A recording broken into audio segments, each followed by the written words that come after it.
In today's video, I'm going to teach you how to set up the HubSpot knowledge base, a vital tool for organizing and sharing information within your company. First things first, let's head over to the HubSpot homepage. You can do this by opening your preferred web browser and typing in the URL for HubSpot. Once there, you'll see the option to log in at the top right corner. Go ahead and click on that. If you've already saved your login credentials, this should be a breeze. If not, enter your email and password, then hit enter. Once you're logged in, you'll find yourself on the HubSpot homepage. Now look towards the top menu and click on the service option.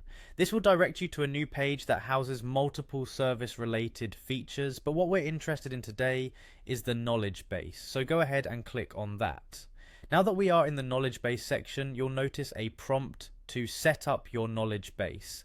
Select this option to begin. It's important at this stage to review what you want to highlight. The interface might suggest some common topics or articles you can start with. Once you've determined what you want to highlight, click on the highlight button. Moving forward, simply click on continue to proceed to the next step of the setup process. At this point, you'll need to type in the term highlight within the provided field to make sure the system aligns with what you're aiming to achieve. Once you've done that, click on search. Now there might be different options and languages available to tailor the knowledge base to your needs, so select language from the available choices. Then click on search again to refine your options. Here you can specify the base domain for your knowledge base. Once you have your domain set, you might see an option that says use language slug in URL. This is particularly useful if you're planning to have content in multiple languages, as it helps organize them neatly. Make sure that this setting is enabled, then click on Next. You're nearly done with setting up your knowledge base. At this point, you will notice several Next buttons as you go through the confirmation pages. Click through these, verifying that your settings are correct. Let's make sure that everything is tailored exactly as you need it.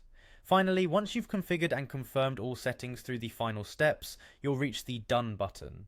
Click on it and voila! You've successfully set up your HubSpot knowledge base. This setup will significantly improve how your team accesses and shares crucial information. Thanks for watching and happy organizing.